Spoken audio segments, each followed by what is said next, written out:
And hello, people of the internet. Hello there. I am American McGee. Martin. You are. And we are coming to you from the Underground Lair here in lovely Shanghai, China, even though it is, in fact, not lovely outside. It is cold and rainy and terrible. Very grey and miserable today we on have, my drive over. and it's not nice. It's cold. We have this little floor heater on over here. You let us know in the comments if you can hear the noise of that, and we'll turn it off. But that'll also mean that we're freezing to death. So, but your feeling of quality during this broadcast is more important than our comfort. So And we've got jumpers. I've got a hat over here. You've already got my donned yours. What's going on? It's been a while since we saw all of you. It was Chinese New Year, the Lunar New Year, here in China. It is now officially the Year of the Dragon. Rawr! No, it isn't. Or sorry, the tiger. Anyway, they both go rawr. And we're roaring into the Year of the Tiger. We've got some pretty interesting news that was posted up on Twitter and all the social media sites a few days ago. That the guys over at Radar Films have signed up David Hayter, the voice of Solid Snake. He's also the screenwriter for at least the first X-Men movie. I know he was also a writer, producer, and I think maybe a showrunner on Warrior Nuns on Netflix, and a lot of other interesting credits. But of course, my favorite credit of his is sneaking around inside of a cardboard box, knifing people in the neck. And yeah, so he's been signed on to bring Alice, our Alice, to television, and we're going to get into that in a little while here. But first, what else are we doing today? Well, first, apparently some people can hear the heater, but some can't. So I think we're all right. Okay. For now. What else? You're going to play Madness Returns very well. I'm going to pretend to play Madness Returns very badly today, but in fact, I can play it very well. For those of you that this is your first time coming to visit one of these streams, the format is we will play a little bit of Madness Returns. We are going to give away prizes during the stream. We do that every half hour. What are we giving away today? We're going to do plushies. Plushies. And what did we say was the way that we were going to do it? Where is it? This page right here. Just pick one. Pick a plushie if you win. Not a set. Not a set. But a plushie. Like, that means you could pick a Rage Rabbit or a Bare-Fisted Bear or a Toto, Batwing Toto, or a Sleep Paralysis. But yeah, when we do prizes, you will be able to come to this page. Well, you'll email Martin and tell him which one you want. So basically everything except Shy Rabbit set, White Bunny set, and Hammerbull and Wolfenstein combo. There you go. Everything else is fair game. But that's prizes. We will give away prizes. You'll have to be active in the chat when prize time comes. Anyway, we'll tell you how that works. And also, for those of you that this is your first time coming to one of these streams, we will be doing an art overview or review of the art that's being done for Alice Asylum. That is our attempt to get a third game made. And we've also got some artwork for Oz Adventures, which is what I'm starting to write and work on these days. Since my writing work on Asylum is largely finished, I'm now transferring myself over to start work on some new writing. And of course, we're going to talk about the news on the Alice TV stuff. And I just wanted to outline really quickly what's been going on here. So for some years, Martin and I have been broadcasting from the Underground Lair, sharing with the world this vision for a new Alice game. And we are now seeing some fruits of our labor.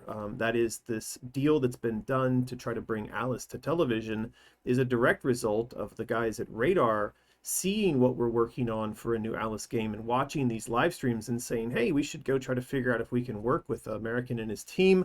That led to them signing up a deal for Oz, and then they also began to work towards signing up something related to Alice. We knew that was happening, but a lot of times when this stuff is happening, we have to keep it quiet. Yeah. We often joke about all these NDAs and all these things going on in the background, but this is, a big win for us and for our community because we finally are able to bring forth something that's come out of all this effort and all this work in the form of a deal that's going to hopefully lead to something actually getting made. Indeed. Yeah. There's a lot of first time chat alerts coming up. So let's say hello to some people. Yeah. Shall we, before we start? Let's do it. Who have we got? Octo Chicken is there. Craig Spurlock. Greg's here, yeah. Wendy is there in the chat. Mandy Moosh. Rosso Av's here. Kawaii Goth. Kawaii. Double Click. Double click. I like okay. that. Binge Brandon. Tea time. Is that supposed to be with Hatter or just tea time Watter? Don't know. But yeah, a lot of new users, which I expect because there's been all this big news.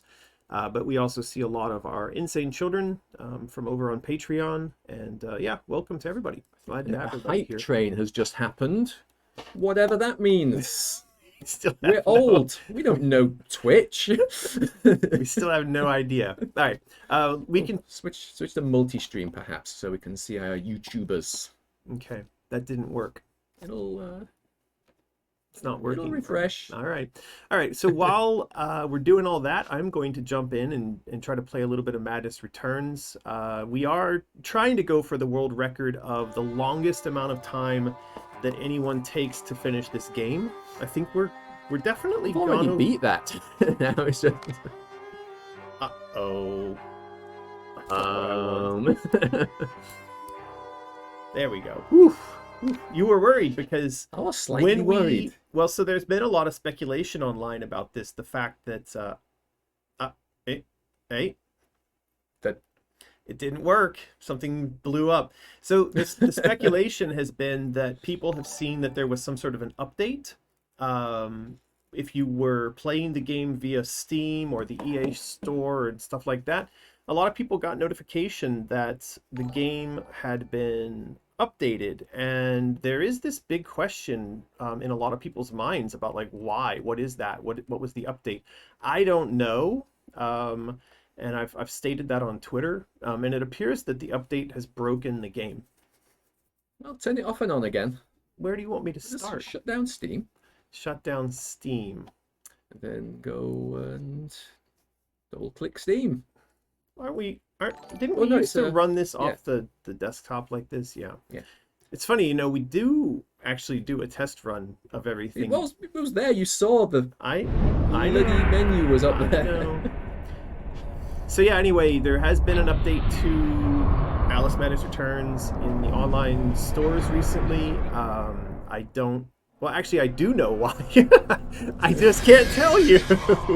And I'm really scared to even talk about this because I was told not to talk about it. So And yet, here you are. I'm not talking about it. But I mean, I know why that happened, and I know things, but I don't want to say anything more. I know things. Look, I was told very specifically, don't do it. So I'm not going to do it. Yay, the game does work.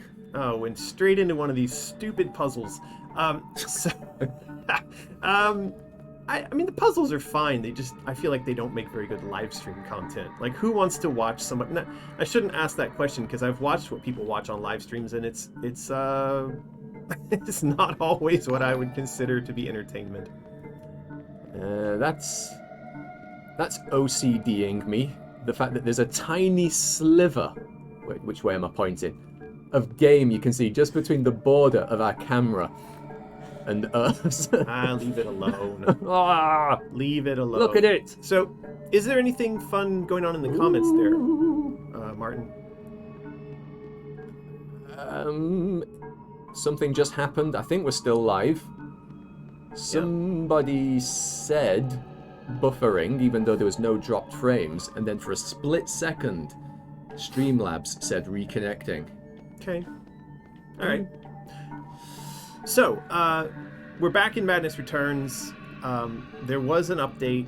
I know something. I can't tell you what I know. And where were we? Now we're going to play the game. Yeah. Okay. What's going on in chat? Anime Girl. Hi guys, I have a question. And then doesn't ask a question. That's fine. She just wants us to know she has a question. She's got questions. We've I all think, got you know, questions. honestly, I do think that that's the case. We all have questions. And let's just leave it at that. Portal Diver says, feels like forever since I caught an American McGee stream. How's Patreon Alice going on? Can't wait for my newest Patreon poster to show up. It has been a while. It's been a month, at least. Possibly even 5 weeks. It's been a little while. We were caught up in Chinese New Year. We were... Uh-oh, are these going to disappear? Oh, the door closed. Yeah, you know, we've got Chinese New Year to go through here in China, and that really disrupts things for about a month. Shipping and people going to work and all kinds of stuff just stops. Oh, What's wrong? YouTubers. Because of that slight disconnect glitch that just happened, it's showing us green only for them now again. Okay, well... So refresh, I think. If you can hear my voice, YouTubers, refresh, close whatever app you're using and come back. If that doesn't work, I'm very sorry. Yeah, can't do anything about it. Even though we didn't move away from YouTube for this reason, it's still a reason that we... I don't know why we still broadcast to YouTube, to be honest with you. I just feel like YouTube is fine for uploading these recordings when an episode is done. It's the sort of like forever repository of the recordings. It's fine for that, but I think in terms of the live streaming stuff, it's too busted. I don't like YouTube. I like YouTube, but only for the creators. Sure. You know, it's a great source of entertainment and Sure. information and learning and whatever. Yeah. The platform itself is getting worse day by day. Well, you know, It's becoming trash. We are having this very same experience with our use of Facebook as a business. So we use Facebook as a business to do marketing for our products, for our Plushie Dreadfuls, right?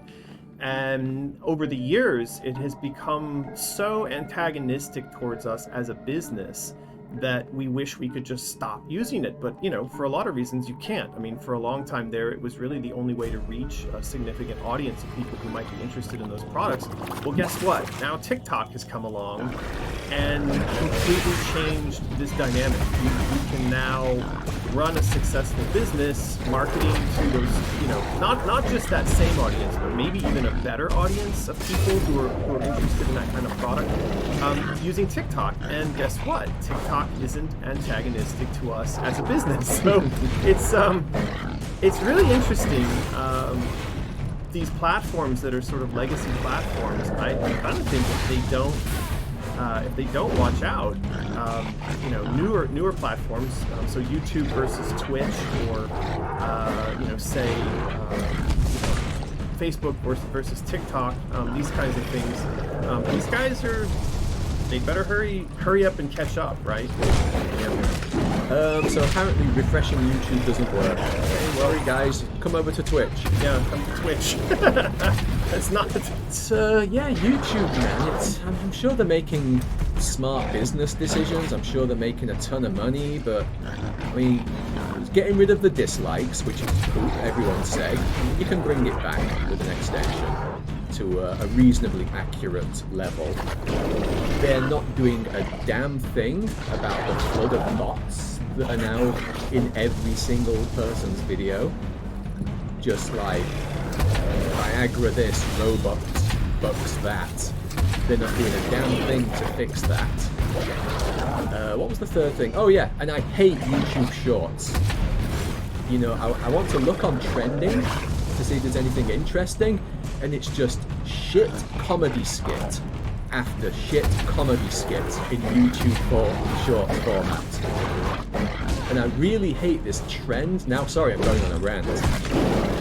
You know, the trend where one person plays every role in a skit? Oh, right. You'd think it would be easy to do. Just stand over here, film your lines. Stand over there, react to the lines. You'd think it would be easy. But they all look like ass.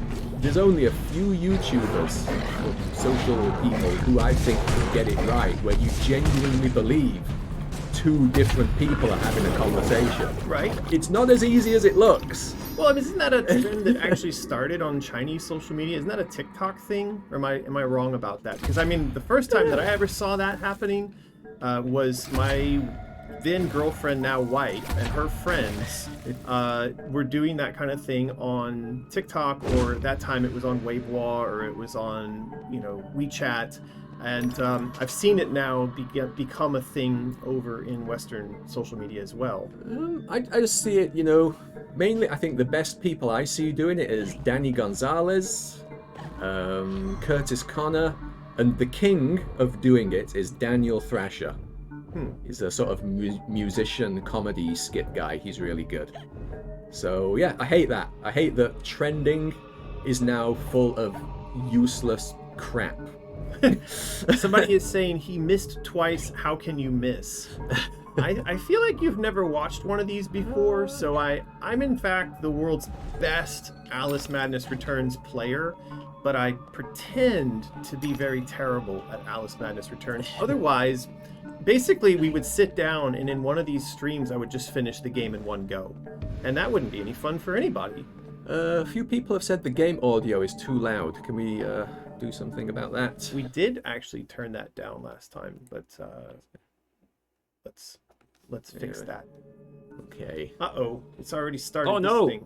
Oh, so that's it. I've collected all the pieces. Now you're better at this than I am. Since it doesn't. Huh? What? Since when? I'm just not good at this. Look, I'm now gonna move his forehead down. This also, the presentation of this isn't great. The background is kind of blown out to the point where it's hard to see what it is that you're...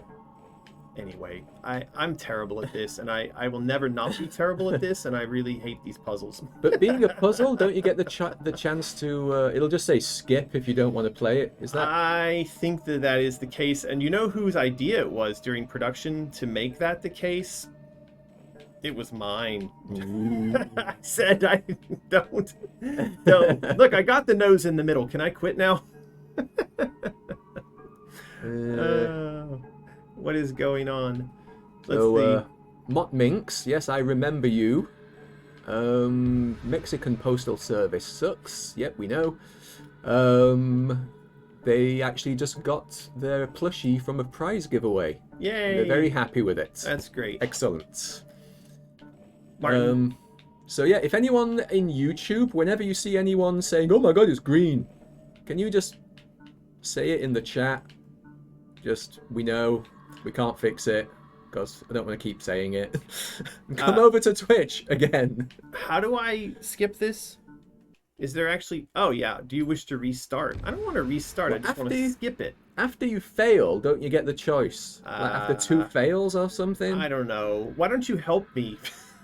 Well, do it again, and if you can't skip, I'll have a crack if you can't do it. No, I'm looking for you to just solve it for me now, live on air. I'm Like, gonna stop it from me having guide to you even... by voice. You've done it in the past. Why not? Oh no, I'm sure that there are people out there that are screaming at the screen like what to do, and it's funny. I just don't know why I don't. I mean, I know why I don't like these things because I'm not any good at them. Look, he's got 2 eyes and a nose in the middle with a mouth. What's wrong with that? Just be done. That's fine. It looks great. Stop torturing me. Oh man. 3, 2. It's running out of time. Well, it's not time. It's puzzle moves, isn't it? Yeah. Okay. Well. Please tell me that. Give it here. Okay, here you do it. I'm gonna read the comments.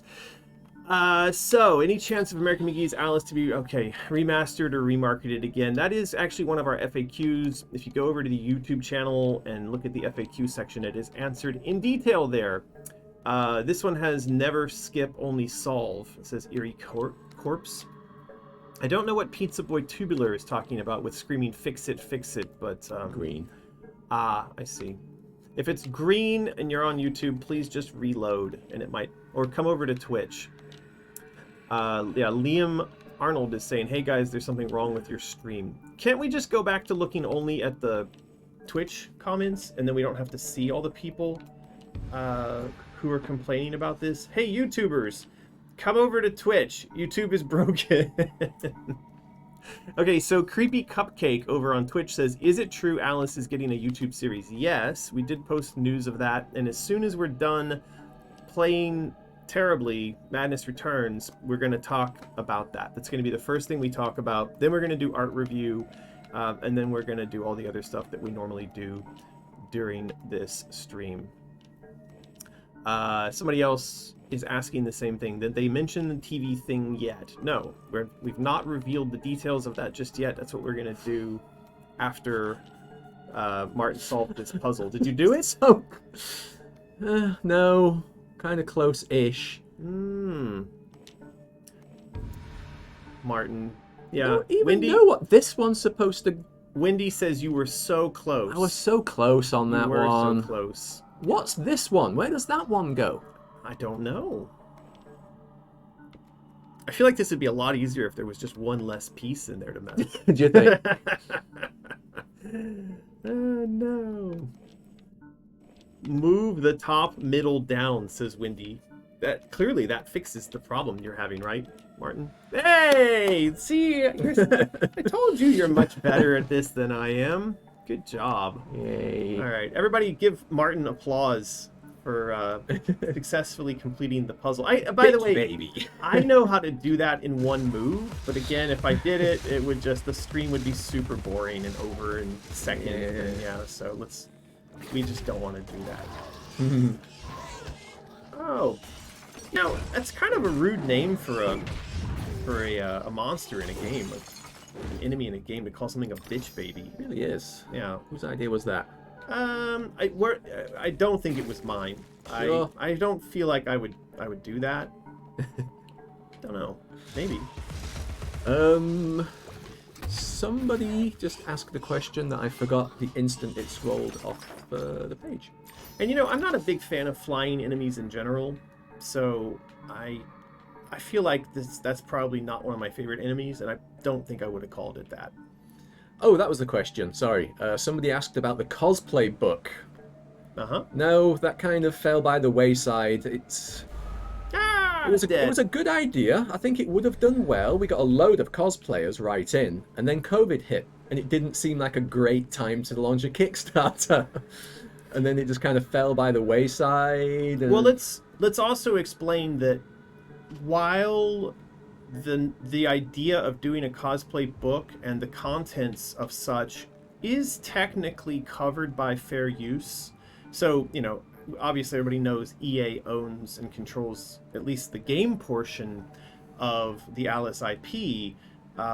You know, the book portion would kind of fall under the rights of the guys who now own and control the film, what they call linear rights. But there is this kind of question of like, yeah, it's fair use, but if they saw us do something like that, would it be enough to kind of anger them? And it's not necessarily about, are we doing something we're legally allowed to do? It's more about, do we want to risk angering or frustrating the people who we need to keep kind of, you know, friendly with if we hope to get a new game or a TV show or whatever made, right? So I mean, that was the other part of the thinking that went into it, was maybe let's hold off on that until we get a little more traction on things which I assume are more important to people, right? I assume most people would rather have a game versus a cosplay book, or they'd rather have a TV series versus a cosplay book, right? So it's this kind of weird place where it's like, yeah, we would be legally within our rights to do it, but would it potentially anger people that we later need to negotiate with about getting other things made? I jumped right into it. That was all me. By the way, I don't think we're currently live. Really? Yeah. Oh, cool. Where's Glasswire? You didn't do it up. Don't ask me where it is. I just think that you've connected to a dumb country, okay? Why aren't you connected to Korea? All right, connect to Korea. I mean, I just don't like that place. Is Glasswire running, but it's minimized? Why did you move everything over to the side there? Looks like you did. It's got a warning. It's doing something. There's Glasswire. Stream is disconnected, attempting to reconnect. Go, Korea. There it goes. 6,000 kbs per second. All right. Are we back? We are back. Look, because we're being unstable, and because I think me playing Madness Returns, pretending to play it badly, isn't why everyone is here. I recommend that we Let's get into the meaty news let's just before it all just collapses. There you go. Let's just get right to it, as YouTubers often like to say. Okay, so it's back, right? Okay, so here's what we're gonna do. I'm gonna stop playing Madness Returns, and we're just gonna get straight into the news. We are gonna first do a giveaway though, because that's only fair, right? Woo! Okay, let's. Oh yeah, we need questions, don't we? How many times do you think we will be disconnected today? So let us know in the chat. By the way, your answer needs to be a number that's 1 or greater if it's going to make any sense. So let us know in the chat how many times you think we will be disconnected during the stream today, and then we will roll it, and you can win one of our lovely Plushie Dreadfuls. Touch wood. Yeah. Korea private server will do well. For those who don't know and who are new here, we do have to go through a VPN. So, according to Glasswire, we never actually went offline. That's great. So let's stop talking about that, because I find it incredibly boring.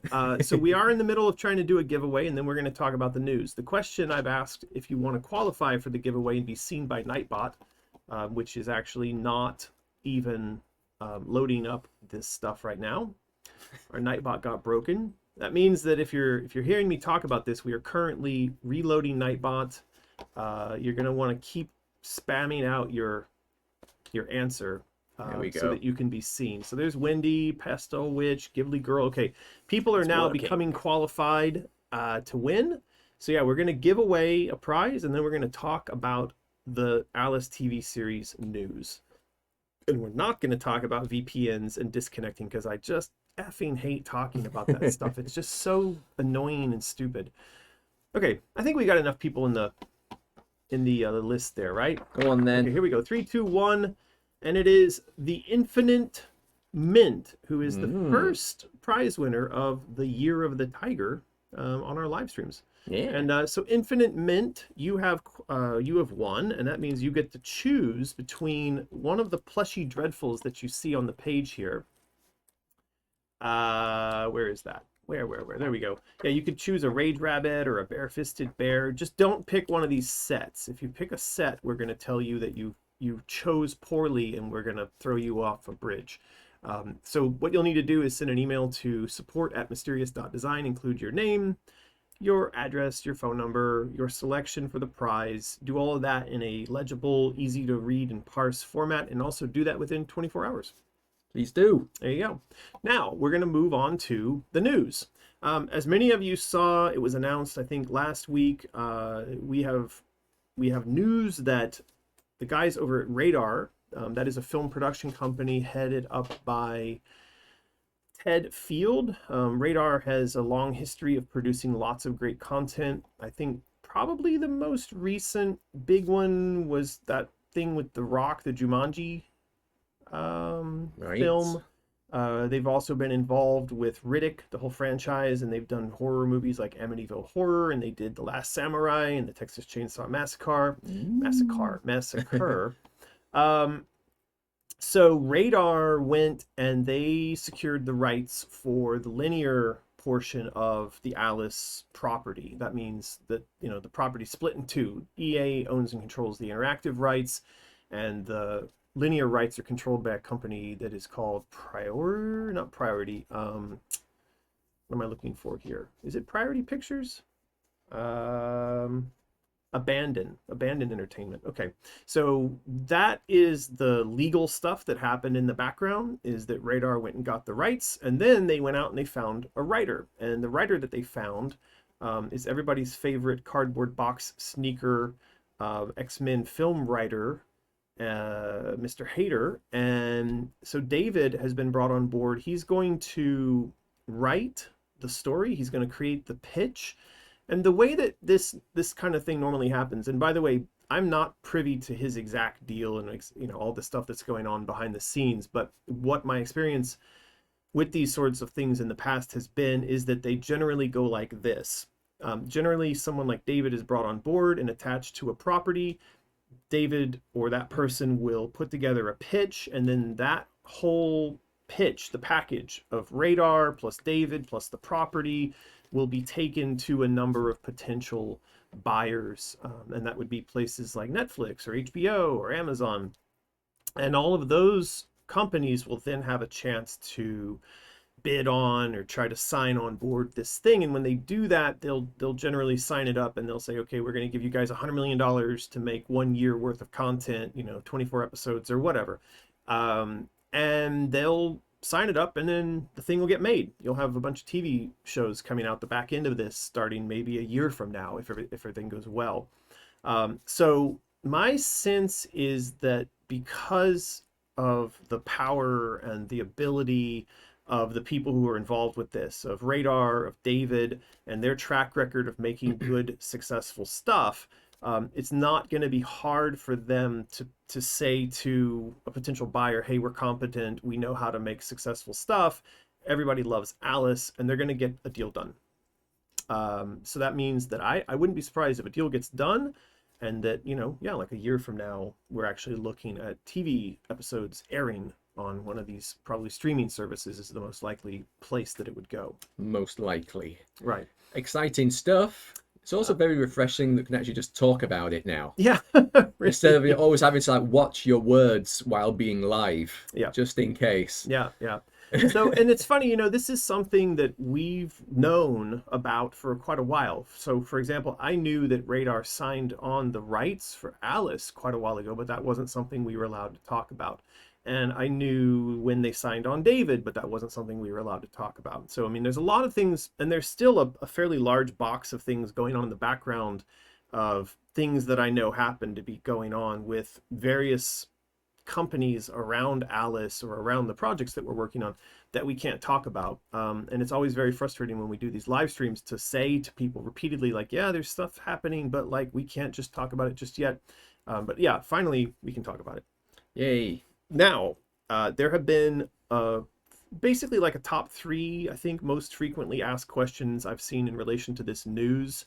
Number 1 for me, I kind of think would be, is it going to be live action or animated? Oh, that was just there in the chat Right. from someone. So I'm pretty sure David wants to do live action. If you look at his recent credits, again, I mentioned the Warrior Nun series over on Netflix, and I know that he was deeply involved with writing and I believe show running for season 2, and I know he was involved with writing on the season 1. That's another one where it's an adaptation of an existing property that was a graphic novel or a comic book prior to being picked up by Netflix and turned into a series. So I know David is very comfortable working in the world of that sort of live action, magical action type of TV series, and I imagine that that's where he's going to want to go with it. I haven't really heard anybody talking about doing this as an animated series. All that being said, I don't decide if it's live action or if it's animated, and we don't know if perhaps they go to Amazon or they go to Netflix or they go to HBO.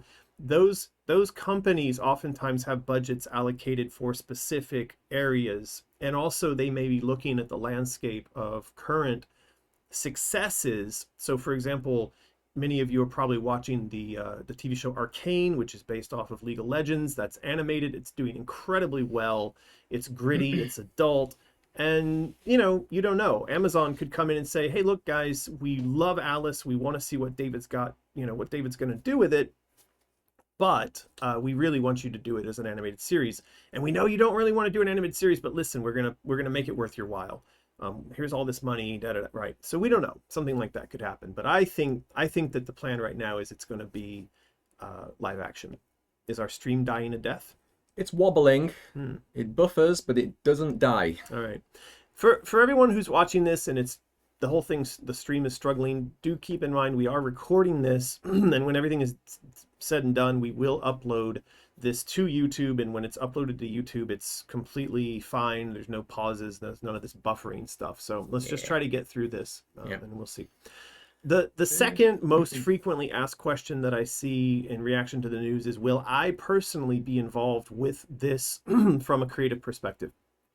And I think it's fair to say the answer to that is yes. And again, this is one of those places where I happen to have knowledge about this that's a bit more detailed than just saying yes, but I'm also not in a position where I can talk specifically about what that role is or how that's going to work, because that deal is still kind of in the works, right?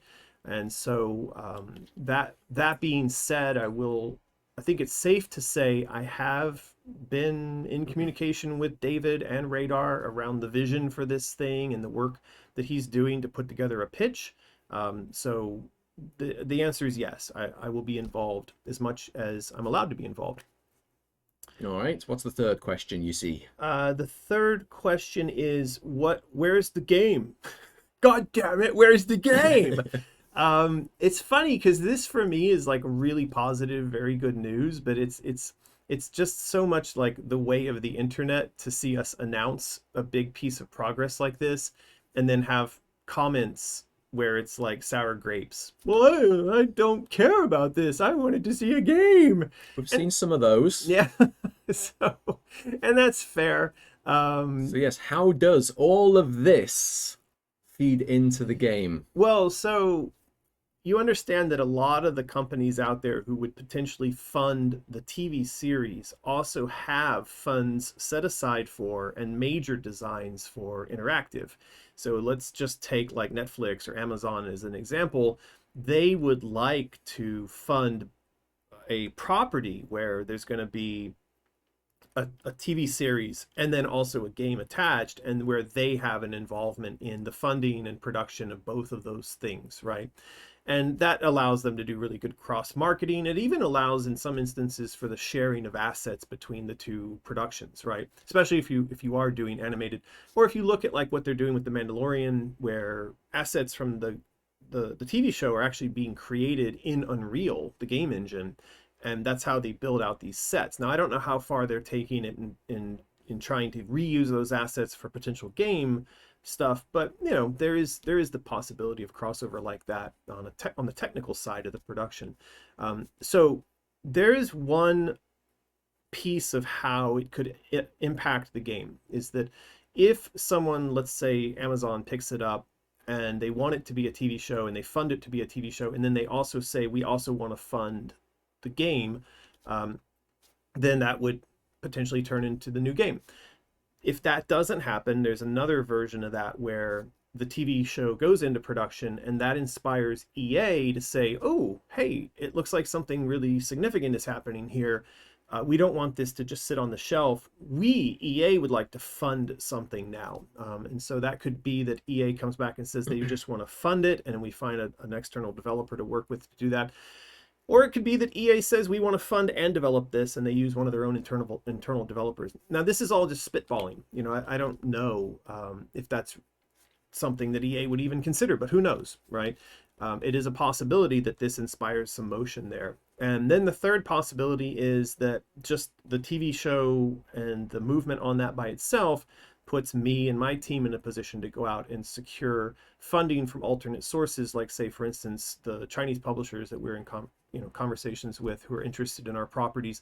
They could see this as a validation for the value of the property and come back and say, American, we want to enable you to work with a developer, and here's the funding to go and make that new game. And hopefully in a case like that, EA gives their blessing, and off we go to make a new game. So I think there's a lot of ways in which we could see the game progressing off the back of this news. Now, that won't happen tomorrow. That'll be, months in the future, and it's going to be a part of the process where David and Radar take this out and pitch it, and those pitches being successful then flows over into all the things that I just outlined. So there are many paths forwards ahead of us. Lots of opportunities, lots of maybes, but it's all flowing in the right direction. There you go. So yay for that. Now, are there any other questions you've seen here in the chat, or like maybe a couple of other ones you've seen frequently in response to this? We've had a couple of people writing in like, I'm an actor, actress. How can I apply? How can I get involved? Very early for that, and I mean, we're not really the appropriate channel. If you are an actor, an actress, a musician, or any of those things, generally speaking, like if you have an agent, then the best recommendation is to have your agent contact Radar. And then, and they would know how to do that, right? And then they can kind of go from there. Deeps to the Peeps says, has there been any reaction from EA regarding the TV show announcement, even a small nod or anything? The answer is no. I have personally seen no reaction from them.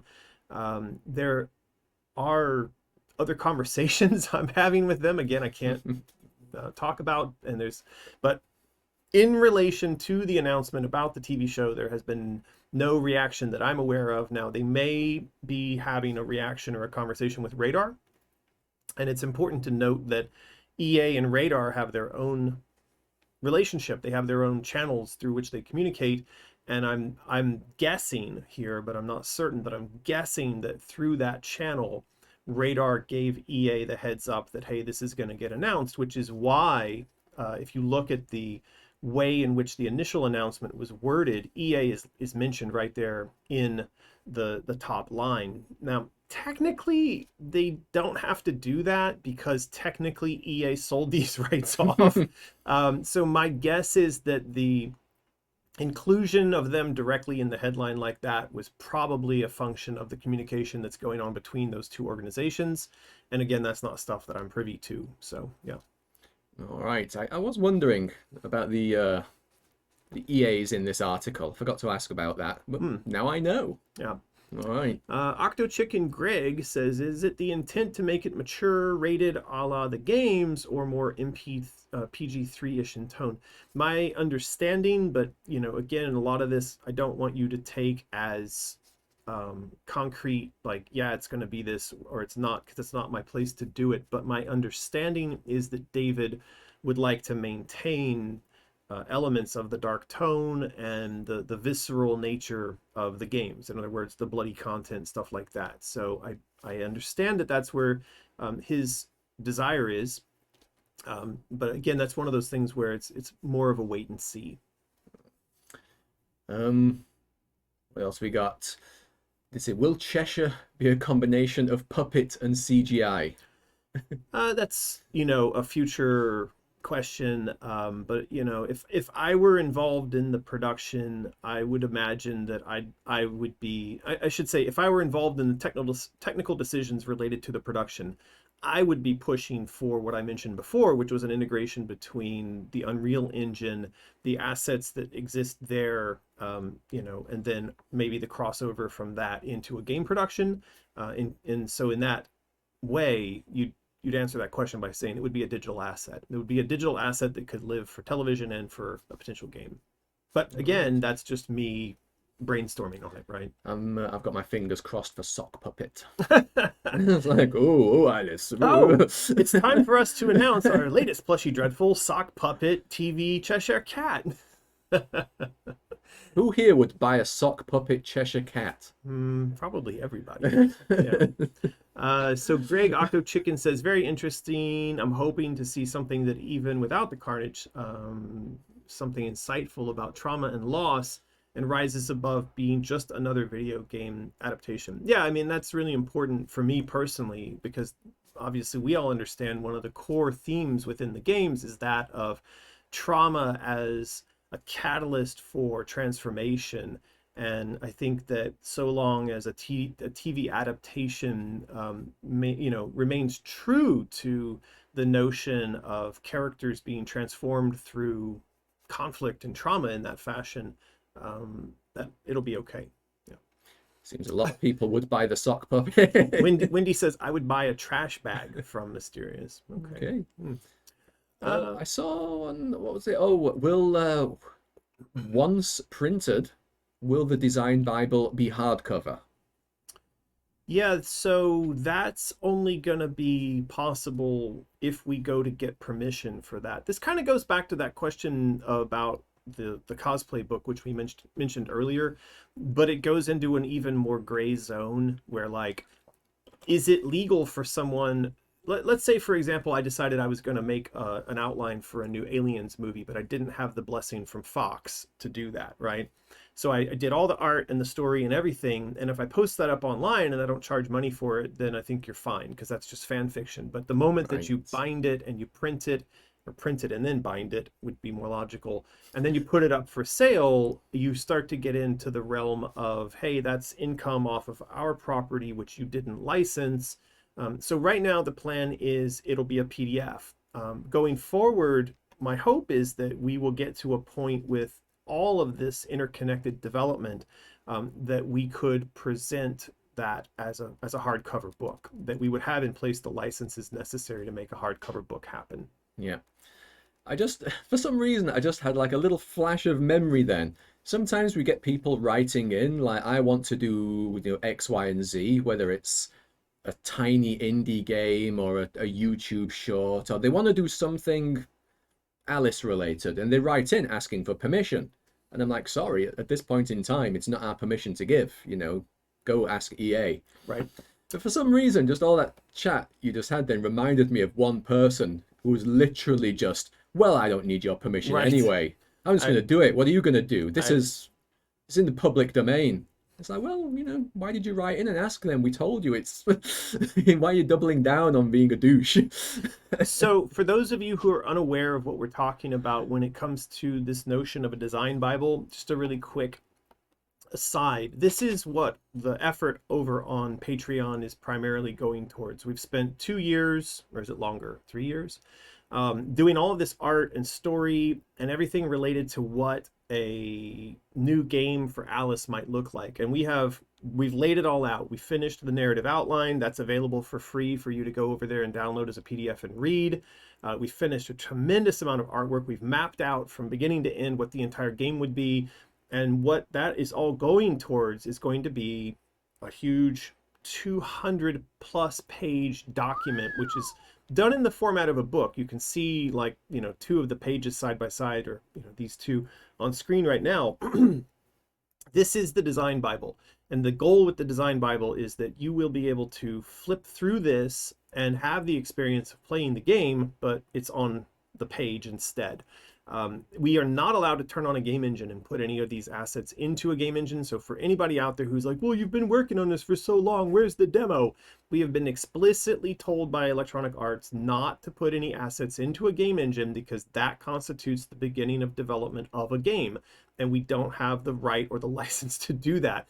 We don't want to get sued, but we do have permission to do what we've been doing, which is exploring and defining what the design and the story for this new 3rd game would be.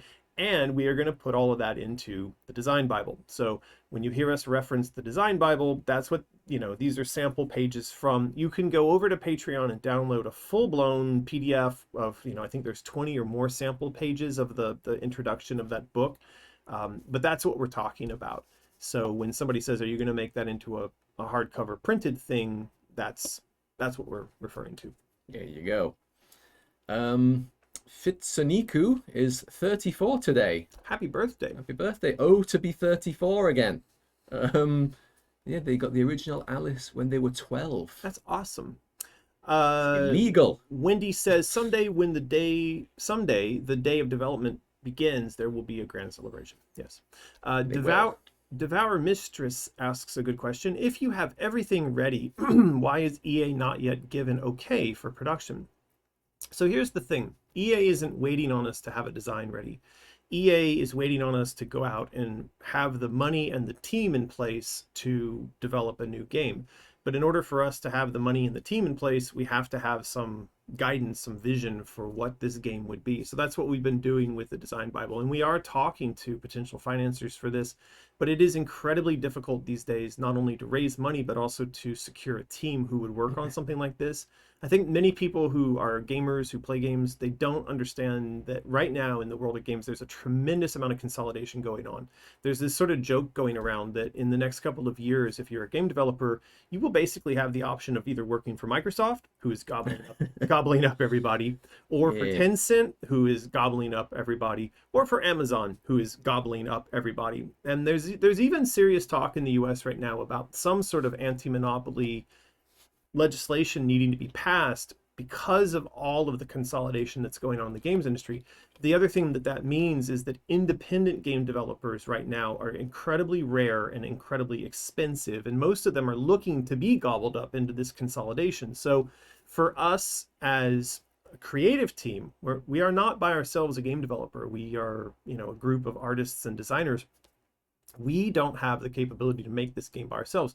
And even if we were to say, okay, tomorrow we're going to start building a team, you're talking about needing to build a team of 100 plus people. And we can't just do that out of thin air. And we certainly can't do that off the back of the limited amount of money that we're raising over on Patreon. So It is a bit of a challenge, right? But I think is. that this TV situation, the TV series situation, helps to validate the property as something people are interested in, and it will, I hope, also help to move forward everything that we've trying to do on the game stuff.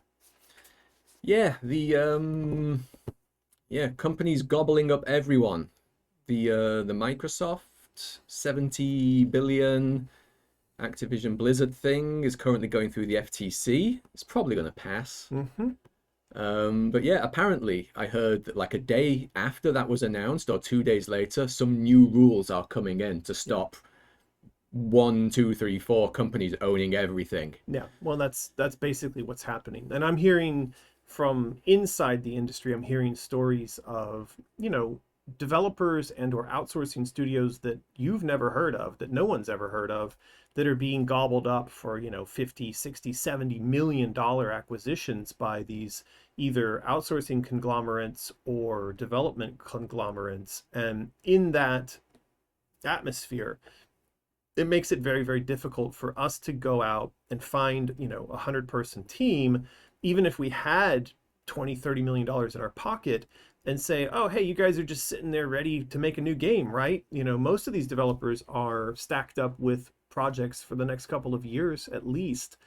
So yeah, there's quite a lot of obstacle to get past. That being said, there are pieces where we have we have places where we could move forward on this, but we still need to find the financial support. We need to find the publishing support. So it's a lot of work to do. Yeah. Apparently, just scroll past, Yuffie works at Blizzard. Okay. That's true, but ooh. I don't even know what that means. The user, Yuffie, works at Blizzard. Okay. I didn't know what a Yuffie is, so it just came out of nowhere. I don't know Yuffie is a username. So congratulations, Yes. Yuffie. Yes, Blizzard is a great place to work, I suppose. Okay. Are there any other questions or things we need to discuss in relation to the TV series news / announcement? Are there any other top 10 questions we've got? Were there questions that you had? Let's look at the ones from Patreon. Let's have a look. Let's just get through all that right now. Here's the big announcement. Well, there's a bunch of congratulations here from Di, Jalen Duncan, Maddie Rose. But any questions? Will it be animation or live action? Same question from Stitchin' Witch. So the comments here, Space Aged has asked, what can you share about the storyline of the TV series? Nothing. I can't talk about that right now. Kinwin46, will it be canon to the main series, or will it be its own separate thing? I can't talk about that right now. Octo Chicken question, perhaps no comment. Question, perhaps far too early, but is the idea a set story arc, like a limited run series, or just to keep going until cancellation? I actually don't know the answer to that question, so I can't answer that right now. Diego says, what if Microsoft buys EA? Cool. That might actually make it easier to get an Alice game made. Actually, if Disney bought EA, that would maybe be not good, because then I think maybe we'd never see a new Alice game get made. What else do we have here? Will it be based on the game, or is it going back to show her origins? I don't know the answer to that, or can't talk about that just yet. Can you say anything? Well, I have been talking for the last half hour on this subject. Devour Mistress says, can you talk about your role? I did outline that already, I thought, in some pretty good detail, but I will be involved. I just can't talk about the specifics of the title or the role or the deal, but I have been involved thus far in talking to Radar and David about what's going on, so yes. Okay, so Dark Angel is asking, if you could pick any actor to play Alice, who would you pick? I don't know. That was going to be the question. Well, we asked that for the prize. Yeah. Well, hold on to that. Okay. I don't know by name, sort of current day Western female actors who could be eligible for this, because I just don't watch enough Western media. Martin would maybe know a bit more, so I don't know. I don't know. But we'll ask that. We will ask that as the question for the prize giving away in 5 minutes. Are we not going Mark Hamill? No, please don't bring that up. Any other questions? So your answers are yes, no, I don't know, or can't say, says Pastel Witch. Actually, I think I can give much more detailed answers on a lot of this stuff and have, but if you want to be funny about it, that's fine. Ooh. The Octo Chicken says, is David Hayter as cool in person as the characters he plays? I thought it was funny when we did the announcement that we could call him the Mad Hater. But I don't, that didn't make it into the press release. I meant to have my quote be that I was glad to, kind of welcome the Mad Hater into Wonderland. And I think this was a combination of Alex plus Omri plus Joey kind of cobbled this together. Not that that was pretty cool. My experience so far working with or communicating with David has been very positive. I'm happy to be invited in. I will say this is an important distinction to make. Many of you know that the Alice property has been picked up in the last 20 years. So it started back in the year 2000 when Wes Craven was first attached to it with a writer named John August, and I think at that time they were even talking to Sarah Michelle Gellar. I was friends with the writer John August, and I was close with Wes Craven, and I was invited into and was made a part of the conversations about what that movie would potentially be. Every single subsequent attempt at a movie or a TV series after that, I was either not invited in or I had some initial kind of glimpse of what was going on, and then I was disinvited. And that often happened because, say, for example, in the course of having the conversation about the way that these people saw the TV or the film adaptation happening, they would say something like, well, we like what your game does, but we've decided that this ought to be the story of an angsty teenager who's desperate to find a boy to make herself whole again, and that's what's going to overcome whatever it is you did in Wonderland, whatever. And I would get angry, and I would say, this is totally not going to work with the fans. This is not the core of her story. She's not incomplete for lack of a shiny, vampire boyfriend. And then I wouldn't be invited to any more of the creative conversations, right? It was like, well, we don't like what you have to add to the conversations, Americans, so bye, So what the distinction is that I'd like to make is that for this process, they have invited me in, and so far I've managed to stay at the table, and so that's good. I think that's a positive difference between previous and current experiences. It is. Okay. Are there any other... Well, it's that time, so let's do it. Okay. You guys, this is prize time, so can we bring up the prizes? The question, as we've just been talking about, is who should play Alice? Say what you think in the comments. Nightbot will choose a winner in a couple of minutes, and whoever gets picked gets to choose a plushie from what you can see on the screen right there, but not one of the sets. Just the standalone plushies. So, yeah, who have we got? Anna Taylor-Joy? Do I need to punch these in to see what these people look like? Yeah, let's get some Google. Somebody says Winona Ryder. You do realize that Alice is supposed to be like 18, right? I mean, nothing against Winona Ryder, but I don't know. I know who the Millie Bobby Brown is. I've actually seen people make that suggestion before. Summer Glau, I like her. She's weird, but I like her. There's another suggestion for Winona Ryder. Maybe that's the same same person saying that. Well, people are really going bonkers about Winona Ryder. Mansour. Emma Watson. Jennifer Lawrence. I did see somebody share something, I don't know if it was on my Instagram or Twitter, but they shared a picture of a girl who I'd never seen as an actress before, never heard the name before, but man, she really looked like Alice. It was pretty interesting. So, I mean, there are actresses out there that I think bear a resemblance to the character that we have in the games. I think the question is finding somebody who can kind of manage the level of emotional violence, the emotional the width and the depth of what it is that this young girl goes through in the story. That's going to be something that's a challenge. Who's the girl on Queen's Gambit? I thought when I saw her, she's quite good. Don't know. Yeah, I Not liked seen her range of expression. it. Two calls for Zendaya. Yeah, somebody's saying, "Oh my God, stop picking 50-year-old actresses." That's funny. That's very funny. Yeah. Okay. Well, I think we've got enough answers I think here. so. We can roll it, Nightbot. All right. Where's the roll it? There we go. And it is your ghost girlfriend. You are your ghost GF. So congratulations, your ghost GF. You have one of today's Nightbot prize giveaways. That means you can select from one of the plush toys that you see displayed on the webpage here over at Mysterious. Do not select one of the sets or we will launch you into space.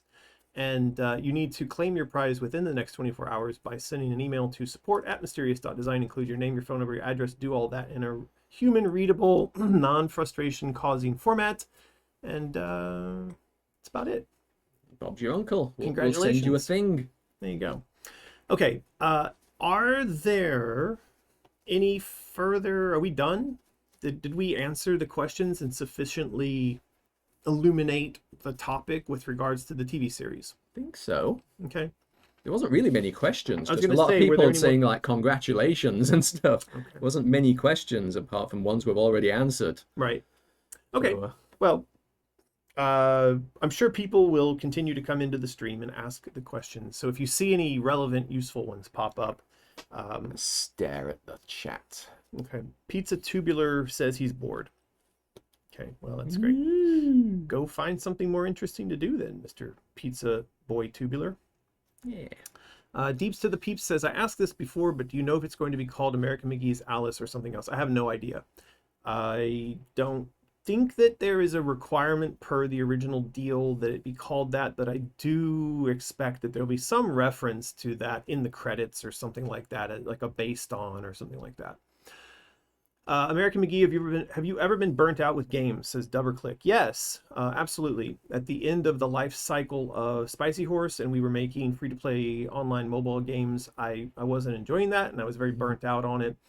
And you know, I think even today, if you were to say to me, "Hey, here, go run a game studio on your own," I'm not particularly interested in that. I think that that is, you know, more the realm of younger people who aren't raising two kids and have more time on their hands. And, you know, I'm not in that position anymore. I will be 50 this year. And that's not to say that I'm like dead, but I have other things that I enjoy doing. I really enjoy writing. I really enjoy coming up with concepts for, you know, be it plush toys or be it, you know, games or be it TV series or whatever, right? I like ideation, I think is the official term for it. So if I had a choice, I would continue to sit around coming up with ideas and I'd let other people do the hard and dirty job of actually making the games. Yeah. Creepy Cupcake asks, have you considered an open world Alice game? We did. It was part of the conversation we've had. Yeah. Don't know where we went with that. Yeah.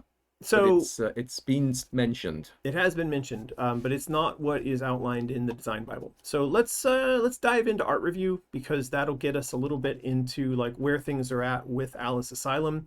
Let's start. Ooh, a fire dress. This is old. People, if you've been following along, you will have known this. The reason that's in that folder though is that, oh man, I did a terrible job of structuring this folder, is that this scene, which is where Alice in the game, Alice Asylum, confronts her 7-year-old self deep in her psyche. And this is actually the dungeons underneath the Queen's Castle. And it's a place where anger is kept chained up, and that the prisoners here they're not really kind of locked in. They're prisoners of their own anger, right? So there's these kind of like anger dungeons down there. So this is a scene that we'd established that's written into the narrative quite a while ago, but we only just recently, there she is, there's screamy, fiery 7-year-old Alice. We only recently started working on the storyboard stuff for that scene. So that's what this is. This is Norm, who is one of our artists he was on the very first Alice game. He is an amazing artist when it comes to this sort of comic book illustration type of stuff. And so he's doing some storyboards of this scene as an action scene of these sort of like living chains flowing through this dungeon, and the child fighting against the, well, also child, but the younger child fighting against the less young child. Great picture, that. It's amazing. Yeah. He really is great at these comic book action set pieces. Yep, I love it. Devour Mistress says, have you considered non-game products like actual books or comics with you? If you're talking about with relation to the Alice series, no, because there's not a lot of positive interaction when it comes to going over there and asking them to do deals like that. And there's a lot of kind of confusion about who owns what and who controls what. And on both sides of the guys who control the film stuff and the guys who control the game stuff, if I just go and I'm like, hey, I'd like to make a comic book, they're usually just going to be like, no. So, yeah. Did you notice any growth in discussion about Alice Madness Returns after the Ragnaroks? Yeah, I think that we've seen a lot more people playing the games these days. And a lot of comments about people not being able to find where to play the games. Yeah, so there'd probably be more people playing the games if it was easier to find them online. Yeah. Yeah. Okay. Okay. So these art pieces, how are they relevant into what's currently going on in the project? Yeah, so as I mentioned, the narrative outline for the game is done, and we did upload that as it was being developed. There's a couple of different snapshots of it all the way up to the final snapshot over on Patreon. You can get those and download them as PDFs and read them. That contains the entire game narrative and a lot of the action that goes into the game. That content is now being used to guide the production of the design Bible, and Alex, who is in charge of basically building that product, that design Bible, and he's also been acting as the producer for the pre-production phase on the game. He is going to post up over on Patreon sometime in the next 1 week a fairly long overview of the schedule, the work to be done, the goals, all that kind of stuff. So if you're interested in the design Bible and you really want to see like an in-depth exploration of what comes next, I would say stay tuned over on Patreon. Now, you don't have to be a patron, by the way, to see those things. There is a 3-day early bird period for our Insane Children. And of course, the Insane Children, by being there and supporting this, are making it possible to pay, Alex and Omri and Joey and everybody else who are, producing all this content. But if for whatever reason you can't or you won't support this directly, then after 3 days, these things do unlock and you can read them for free. So there is a giant post coming, authored by Alex, outlining all the work that he's going to be doing with that team over the coming months to push towards the final version of the Design Bible. Cool. Octo Greg says, I think we mentioned this before, but he says, I'd love the living chain tentacles to be the Chaos Shadows things rather than squishy tentacles, shadow tentacles, or glass. Didn't we say something like the tentacles will form out of whatever's in the environment? That would be a cool thing to do. So they could be like brick tentacles or plant tentacles or glass tentacles. We did say that with, if there were elements like, especially if it was out of other enemies or other characters in a scene. Now it's in this particular scene, it's written as chains because that's relevant to this 7-year-old child, Alice, who has been chained up in the psyche since the fire. And she is pissed off, right? So she's actually kind of like a little engine of hatred and anger that pulses at the heart of Alice's psyche underneath the Queen's castle. And so using the motifs of the chains as a sort of, hey, anger chains you down and stops you from growing, and it's not a healthy thing, is very important in this particular scene. But in other parts of the game, it is our idea that the chain mechanics, like the way that the chains are represented and built inside the engine, it's like one chain engine itself, but then it could pull on different types of particles and objects to make up those chains or tentacles or whatever in other scenes. Yeah. Sunshine Ajislava. Don't know if it's been answered or not, but I've been curious if the new game would cover more details about the Doctor and Sister's relationship. Yeah. So maybe if you don't mind spoilers, go and grab the narrative outline, and you will see that Lizzie, who I think is who you're referring to, is mentioned. Her connection and the Doctor's kind of abuse of her is all mentioned in there. And in fact, there is a piece of art, which I don't know if we showed on a stream recently or not, but this was done by Adam. We did not. Okay. So this is something that Alice will, in Asylum, she will discover is in the possession of the doll maker, who is the psychological representation of Dr. Bumby. So she will discover that the doll maker has trapped the memory of, the sort of psyche representation of her sister Lizzie in this handmade sort of nightmare pocket watch, right? So she's just kind of stuck in there like a kind of mechanical Groundhog Day forever. Right. And so part of what Alice does over the course of the story in Asylum is address the fact that, not enough attention was sort of paid to freeing the memory of Lizzie from her imprisonment by everything that Bumby did and everything that the doll maker did. So this is kind of a physical memento to that you'll collect in the game and that you'll use as you work towards there's a scene. Do we need to press the spoiler button that you did? Maybe. Yep. There it is. Spoiler things. I'm actually not going to give away any spoilers, but I like your button. Martin made a button we can press so that like a spoiler warning pops up on screen. That should be in the middle of the screen. Well, it's art. I wanted to keep it out of the way. That kind of in the bothers my OCD though. Well, we could move it later. It's not a good place for it. I also think that by making it all like kind of thin little lines like that, it's kind of hard to see. But anyway, it's easier on the other screens. Yeah. Anyway, so yes, we are going to deal with the Lizzie question. All right. Okay. Ooh, are you hot now? Can I turn the fan off? Yeah, baby, I'm hot. Is it that time? Is it OnlyFans time for Martin and America? Oh, wait, this is the wrong stream. Damn it, put your shirt back on. All right. Turn off, goddammit. How do you... All right, here we go. Turn off, goddammit. Just talk about having babies. That usually turns people off. It's much better on this screen.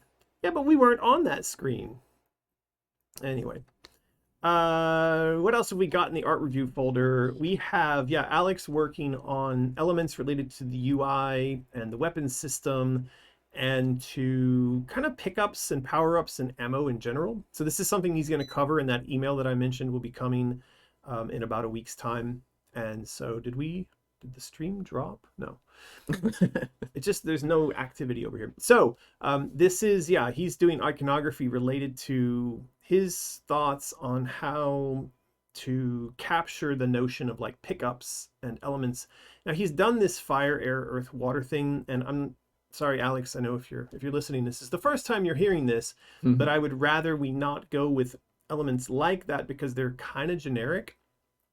And in the theme of alchemy, which is what we've had in the games throughout, I would like for there at least to be a connection. So maybe fire ends up being the thing, maybe air ends up being the thing, but I want us to create the rationale for why fire, air, earth, water are the transformative elements. And generally speaking, in the past when we've done this, you look at some of the other elements in the realm of alchemy, and they tend to have much deeper psychological kind of connections than these basic elements. But anyway, we can talk about that. TN says something that I've always thought, and thought even more now after seeing that picture. You should make the pocket watch. I'd buy it. Yeah, I think that'd be cool. If we could find someone to do like a really high quality one, not just like a cheap Alipay knockoff. I mean, it would be expensive, but it would be fantastic. Well, we may have time to get to this a little bit later today. There are some things about Mysterious and Plushie Dreadfuls and our merchandise making that we might touch on if we have time. If not today, then later. But yeah, I mean, the pocket watch could be one of those things. Now, we have to be careful with that pocket watch because while it doesn't technically yet exist in the universe of Alice, if we go and make it and then like how do we get in trouble there? I don't know. So we want to be careful. All right. Okay. This is further exploration from Alex, again, on the theme of elements. And so, yeah, we still need to have a little bit of a conversation. I guess the way I should couch that is, it's kind of the first time I'm seeing the fire, air, earth, water, and I haven't really had a chance to talk to Alex about it yet. So I don't want anybody watching this to be like, fire, air, earth, water. Captain Planet. Yeah. So we're gonna, this is still very much a sketch of a concept. But what's important here is that, you know, sort of the deeper aspects of the way the weapons and collection and UI system all work together, those things are currently being explored. And that will be a part of the big post that's going to go up on Patreon, again, like in the next 1 week's time. All right. Mental Rebellion asks, would you make tea items for Mysterious? Could do. Tea from China? If it was actual, like, bags of tea, maybe, but actual tea pots and tea cups is very likely no. So there's two problems. One, I don't ever want to make consumable things, like things that you actually ingest or whatever. I mean, it even makes me nervous about the makeup, because if you put it on your skin and you get an allergy, then it's a big pain in the butt. And then as far as, yeah, tea sets and stuff like that, if it's easy to break in shipping, or if it's heavy, then it becomes very expensive for us to ship. So yeah, I don't know that we would go there, but we're in this weird place because we've been making, you know, plush animals. And during the time where we've done this, unlike a lot of people, we ship directly from China, as opposed to putting everything in a big shipping container and sending that over, and then it gets distributed to the customers. Well, people who stick stuff in shipping containers, you may have read in the news, are having a very bad time of it recently, because all their shipping containers are stuck out on the ocean. Whereas for us, all of our products go directly to the consumer on airplanes. And while there are still some delays there, they're not as bad as the ocean shipping delays. But one of the requirements for that sort of shipping, the e-packet air shipping, is that things need to be light, they need to be relatively small, and they also can't be easy to break. And that's where plush toys work very well. Yeah, so it's very likely a very sad no for tea stuff. Exactly. Next piece of art. So there's a series of screenshot type images that are getting done. So, you know, if you've been following along, you may have seen the background images that you're seeing here as concept pieces during pre-production, earlier stages of pre-production. But one of the requests that Alex had of our art team was to mock up some kind of faux screenshots. Like, what would it look to have Alice stood in one of these scenes? And so Omri put together, damn it, why? Omri took a bunch of the existing art and he basically just copied and pasted little fighter Alices into these scenes. I think they turned out pretty cool. And you know, for all those people who are like, where's the demo? Well, there's some mocked up screenshots that won't get us sued or in trouble. Exactly, won't get us sued. Yeah, this is the chess realm, and a chess dress Alice in that realm. And this was part of, I think, the Mad Hatter's realm, and kind of the surreal Escher acid trip nonsense that you experience on the way to his laboratory. This was a view from the moon at the very beginning of the game, when she escapes from the circus realm, and then she commandeers the moon to make her way to the Queen's domain. So yeah, that's her standing there at the controls of the moon ship. And this is, again, one of these Escher-esque type of locations, but this one is inside those dungeons that I mentioned underneath the Queen's castle, where everybody's kind of kept in chains by their hate and their anger. And I don't know. Oh, this was a piece. Yes? No? Go on. So this was a piece that Joey did per one of the requests for the Design Bible that did not at all follow the brief. What? Joey going off the rails? I've never heard such a thing. But it's completely not what was asked for, and yet it turned out pretty cool anyway. For everyone who's been following along, you'll know that we have this notion that, you know, child Alice has been stuck inside of this snow globe reality, the child's self, while her inner shadow, sort of chaos, you know, shadow Alice, has gone off to confront all of the obstacles necessary for them to survive the ordeals after the death of the family. And so there was a brief in which, you know, there was supposed to be a kind of vision of the two of them at the moment where the shadow sets aside the child and says, you know, you sit this one out, I'm going to battle for us. Anyway, Joey turned this in. It's not what was expected, but I think it's pretty cool. I still like it. And it's funny, you know, every time we get sketches and illustrations from our artists, you know, her face will always change just a little bit. Yeah. But there's certain mad sort of aspects of this rendering that I really, really like. She's just like, I am going to kill you. I don't know. It's a good one, isn't it? So again, like the face isn't exactly what we've been doing recently, but yeah, again, it's another fantastic Joey piece. Yeah, it really is. And of course, you know, there's things that aren't exactly right, so we shouldn't be seeing sort of the traditional blue dress Alice in the globe at this point, because that blue dress Alice that all of you have been playing in the games is actually this Alice. It turns out that you've been guiding the shadow through the games all this time, and the child self has been the one trapped in the snow globe. And also, wait. It's a little late. And also, you know, just this idea that she would have an object like a snow globe in her cell in the asylum. Never mind that she's got a nice LED kind of light fixture, clean and pretty above her head there in Victorian era, but whatever. Anyways. It's fine. It's fine. Let's not get into the details. Fine. Got any questions?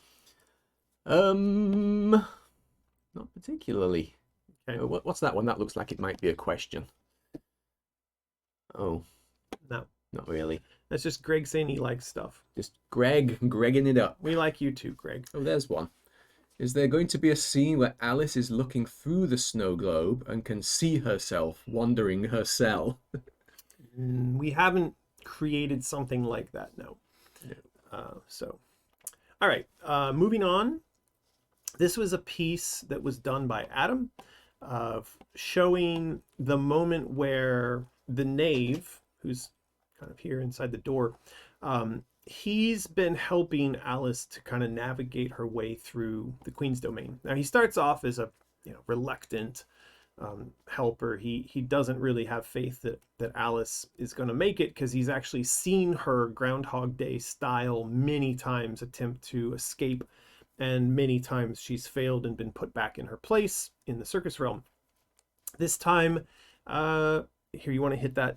Here we go. It doesn't matter. But anyway, this time they do manage to, she does, Alice does manage to make her way through the Queen's realm and onward, and gets quite a bit of help from the knave. And so, you know, we hope you've kind of formed a positive emotional connection with him. And just as he's bidding farewell for Alice to step into the Hall of Doors and make her way to the Hatter's realm, Shadow Alice shows up and chops him to bits. Pops a cap in his ass. Chops him to bits. Oh, no. So yeah, it's you know, it's good, but it's a good piece of art. I like it. How did that? I hope it stays spoiler things all the time for a whole while. Okay. So yeah, this is a bit odd. I mean, there's some inconsistencies here, because originally this scene was written such that Alice would be on the other side of this door and she's in the Hall of Doors, and now it's kind of become more like she's already maybe stepped through into Hatter's domain and she's leaving him behind in the Queen's domain, and that makes a little more sense. I had originally envisioned that he was just in the Queen's castle and Alice had stepped into the Hall of Doors, but this is probably better. It's got and it's got eyeballs on things. There's so a hell of a lot of eyes in this picture. You know it's surreal. You know it's surreal. That's right. How many eyes? Got to be like 20 eyes in that picture. That's a lot of eyes. I think that's it. I think that's it for Alice art review. We'll just do a quick little flip through here. We've looked at these faux screenshots. We've looked at Mad Alice and 7-year-old Alice and Lizzie in a pocket watch, and we've talked about the David Hayter news, and yeah, so we got through the art. We got through all the Alice art. Oz. Okay, so we're gonna just jump straight to Oz. Let me find the Oz folder. Now, I mentioned at the top of the live stream that one of the things that's happened is that because the bulk of the narrative and the story writing for Alice Asylum is done for now, it's done for what's needed for the design Bible. I am now shifting my focus over to Oz, to what we call Oz Adventures. Again, this is something that if you've been following along for a while, you will have known that we started kind of tentatively work on this maybe even 6 months or a year ago. One of the things that happened in the background that everyone was not aware of was the fact that Radar picked up the rights for Alice. And as soon as they did that, because that also meant they had to begin spending money on that project, they shifted their focus away from working with me to get an Oz TV show picked up and began to focus all of their attention on getting Alice picked up, which makes a lot of sense because Oz isn't costing anybody anything right now. But Alice, from the moment that they picked up the rights, there was like a ticking clock and money was being spent. So now that the TV stuff for Alice has been announced, and now that the design Bible work for my part on Alice Asylum is done, I can now go back to and start working on Oz. And Radar is now saying, hey, yeah, let's take Oz out. So that's what we're starting work on, or at least I'm starting work on now. And this is a flying monkey castle. Now this is being done by one of our artists who we brought on relatively recently, called Gareth. And he was doing really good work on Alice, but I decided to kidnap him away to do some work with me on Oz. And I have to say, I'm liking his stuff on Oz even more than I was liking the stuff that he was doing on Alice. So the notion right now for Oz is something I'm calling Oz Adventures, and I'm envisioning it as episodic. And I kind of have this idea that Oz is a crucible, it's a gauntlet, and a series of characters will be shown to be pulled in most of the time against their will. It may be through some act of nature like a tornado or a hurricane, and they'll be plopped down in Oz and they'll have no clue what's going on, and then they have to survive or die. And in the first episode, one of the things is, what we're going to see in the first episode is conquistadors. So there's going to be a ship full of conquistadors that were making their way across to the New World, and they get sucked up into a hurricane and they get dropped down into the middle of Oz, and they are going to be WTF. Like, as conquistadors said back in the day. Well, and it's funny because they were on their way to sort of the new world, so they kind of have in their minds that, like, well, we're sailing in the general direction of land over there, and we don't know what we're going to find when we get there. So when they crash land into Oz, it's just business as usual. It's like somewhere new. Yeah, we're here, and like, let's get our horses and all of our stuff off the boat and let's go explore around and see if we can't find some gold. And so then they begin to stumble on weird stuff like this, like, what is that, and who would build that, and why, and who are the dead people in the cages? So what I want to build up to in this first episode is that the conquistadors sort of go ashore and they begin to explore, and then they really rapidly start to run into things that break their brains, leading up to encounters with actual flying monkeys, at which point they're like, oh shit, Retreats! Run away, run away. But it'll be too late. They're gonna suffer a bit. Can't escape those flying monkeys. Yeah, no one escapes the Spanish Inquisition except when it's flying monkeys. So yeah. So yeah, I've been listening to some history and reading some history on the sort of conquest of the Americas, and there was some pretty terrible stuff that went on in that era, and it's given me a lot of inspiration for sort of turning the tables on these guys. And I've seen a couple of comments on Patreon and elsewhere where I think our Spanish supporters or just fans are like, hey, don't pick on us. And I just want to say very clearly, do not worry. I will pick on everybody. You guys just happen to be first in line, but I have plans that subsequent visitors will come from other eras in history that will, I hope, kind of dive into the nature of man, and try to highlight that in the context of this wild world full of magic. And I kind of have this idea that like Oz is the Garden of Eden that we were kicked out of. So it's still a place of magic. It's still a wilderness, but you know, they've got questionable morals as well. But in the context of like highlighting the questionable morals of the adventurers who arrive, I think there's some interesting stories that can be told. Think so. Yeah. Think so. So you know, one of the groups that will arrive. This was a piece of art we did a long time ago, but you know, this is like a World War II plane. You know, that was maybe doing some firebombing of Japan. That gets caught up in a storm and you know crash lands into Oz. And you know, when they crash, they might think like, oh, well, we're just on some silly tropical island and we got to survive and get out of here. But what they don't realize is that, you know, off in the distance there is a village full of, you know, Winkies or other things that are going to like eat them.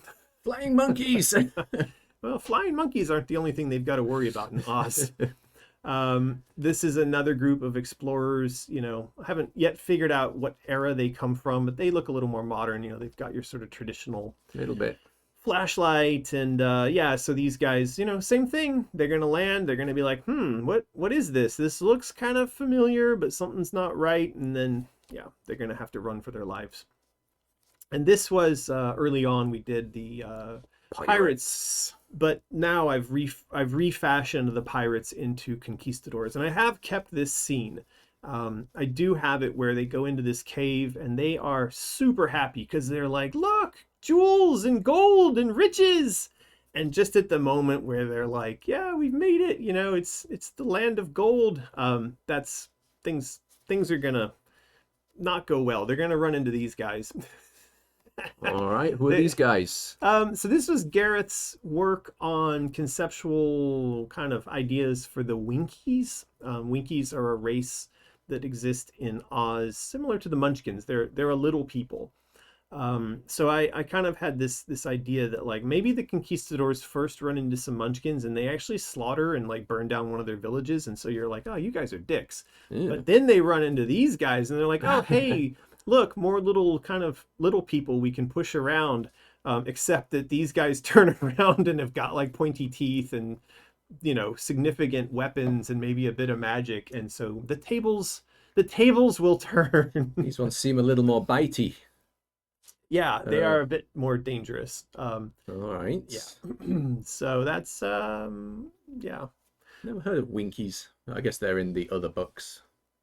They are even mentioned in the original the Wizard of Oz movie. They are the green guards that you see. Oh, yeah. okay. So they are mentioned or referenced in the movies. I told Gareth to be careful of this green skin motif because I believe that that's specific to the films. So we won't be seeing them as green. I really liked this. So I'm trying to talk with him about how do we give these characters in Oz a unique styling that doesn't feel like it's pulling from Americana. Because if you look at the way that the Munchkins and the other characters in the Wizard of Oz movie are dressed, they feel like they have some sort of connection to the world from which Dorothy comes, right? They're wearing smocks and dresses and stuff. And I said to Gareth, look, we got to not do that. We need to give these guys and girls their own culture, their own style. But, you know, there also needs to be a sense that they are more kind of tribal, wild, magical something. So we're going to need to explore around on this a little bit. Yeah, good picture. I like that. Yeah, I like her a lot. All right. That's it for Oz art. Oh yeah, this was I'd asked Gareth to do that castle like he had, but to give it elements that made it feel more like monkeys would actually use it functionally, like Number 3 monkey platform. Yeah, exactly. They need like a landing zones and perches and stuff like that. So that was where he did these sketches. And again, just from the perspective of Gareth's ability to do these kind of more technical drawings, I really like the stuff that he's doing. So this is turning out really great. Grok Stardust asks, would you pick up ideas from the oldest iterations of Oz, like Carbon 6 old? No. This is past that time, right? So when he refers to Carbon 6, he's referring to a company that I founded when I lived in Los Angeles. And that was a period where I sold an Oz story to Jerry Bruckheimer and Disney as a film, and that got, funded to some degree, and I was hired on as a writer, and I turned in a script, which I think probably wasn't very good because it never got made. But not only for the legal reasons that I don't think I could use those ideas without maybe getting into some trouble with that kind of stuff. The other thing is that I feel like enough people have done enough interpretations of Oz in that way of like, a lone character sucked into the world and then has to survive. And I really want to see a reimagining of Oz as a place where a constant stream of characters are coming in and they are having themselves tested physically, mentally, and morally in a way that I don't think anybody has ever done before. I often Google this kind of stuff, and if you Google like quote marks conquistadors in Oz, nobody's ever done that, right? So I want to do something that hasn't been done before. Makes sense. Yep. Look at the time. It is time for another giveaway. Prize time. Do you have a question? So, you've seen us mention conquistadors and World War II pilots and backpackers. You guys got any cool ideas for nationalities, time periods? Who would you like to in see Oz? in Oz? I mean, look, I'll just throw one out that would be quite funny. I'm sure when someone's going to say it is like Nazis in Oz. Just imagine like, I don't know. I think that, as I said, I want to have interesting characters pulled into this crucible, into this place that is a test, and so, yeah, I mean, having quote unquote colorful characters like that could be quite interesting. They had Nazis on the moon in that They movie. did have. Somebody, Oni Paradise says cowboys. Yep. Yeah. Arthurian knights. Yep. Pretty cool. There you go. Vikings. Vikings is a good one. Astronauts. Try and pillage in, see what happens when you're up against magic. Well, so in my current outline, I do have a modern day or semi-futuristic mad scientist. So imagine like a Rick from Rick and Morty, but maybe a little bit less drunk. Right. And that guy has figured out how to open up an electromechanical type of portal so he can come into and out of Oz at will. So he's one of the characters. And I'm probably going to set him up with a moral dilemma, like he's trying to save the world because we're on the edge of some sort of an energy apocalypse and millions are going to die. And in the course of trying to build some sort of fusion or fission reactor or whatever, he opens a gateway to Oz and he goes there and he realizes like, oh, hey, problem solved. I just got to like mine all these resources from this place and drag them back over to our reality. And, Bob's your uncle. So, of course, in the process of that, it raises the question of like, is it moral for him to, kill a bunch of people in Oz in order to save billions of people on Earth? So, there are going to be some setups like that. So, I mean, if you've got ideas, put them in there. Isn't that the plot of the movie Land of the Lost? Is it? Is that the modern Land of the Lost? The Will Ferrell comedy. Right. He opens a portal, he goes to another dimension where he thinks he can solve the world's energy crisis. Oh, I didn't know that. And it's all light-hearted nonsense and fun. I'm going to have to go watch that now to make sure I don't accidentally remake a Will Ferrell movie. I think I've watched that. I just don't remember if that was very good. It's all right. So somebody, Ghibli Girl has a great suggestion there, which is Instagram influencers. And yes, that is one of the things that I have thought about. And that is why this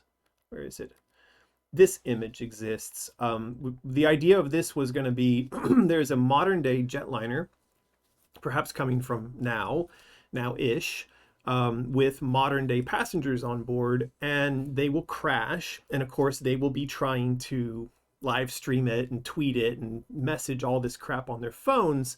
And I was thinking that early in one of these scenes, it would be quite funny to see all these people, kind of stumbling around the wreck of the plane trying to take pictures, but like because they're so faces in their phones, they don't notice that their fellow passengers are being snatched up into the trees by whatever, right? Yeah. So yeah, I think, commentary like that could be quite fun.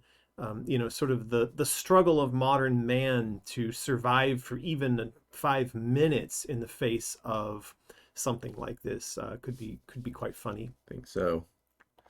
All right then. All Cool. right. Let's roll it. Here we go. 3, 2, 1. It is Mental Rebellion. Ooh. Congratulations, Mental Rebellion.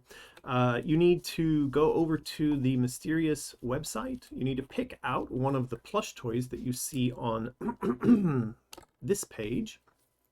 Don't pick one of the sets, or we will send you through a portal to Oz where you'll be eaten by flying monkeys.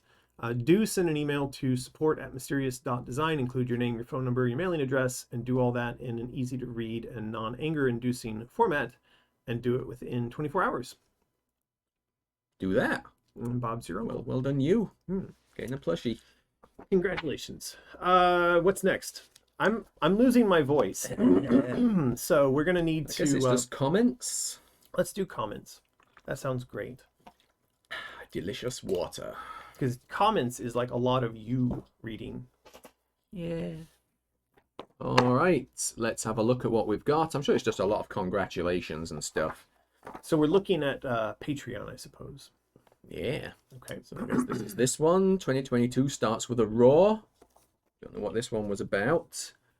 TV series deal and stuff. So what do we got? Well, Joey Logan asks, how do we get involved with the show and such as acting? Already answered that. Bit early for that, and that's not us. If you have an agent, probably talk to Radar. Melissa Chanyarlak, happy for the great news. Always nervous when it comes to live action casting of beloved figures. Hopes for the best. I guess that is a thing. Kawaii Goth asks, is it possible to access the art you've showed so far for inspo? I guess inspo is inspiration. What a cool way of saying that. Kawaii Goth, all of the art is over on Patreon. And it'll all show this little icon here that says unlocked. Except for the stuff that we've just posted. So you'll see that there are tons and tons and tons of posts going back for years now. And the art, all the art we show on the live streams is shared in those posts over on Patreon. So yes, go check out Patreon. All right. Who was that? Cheshire Smile. Will you, American, have final say in the series of Alice? No, I don't have that kind of control. I do have an attachment to the project going back 20 years for when it was, the rights were sold from EA to the film group. And so I've got attachment that can't be severed as far as I understand, and a title or a credit or whatever.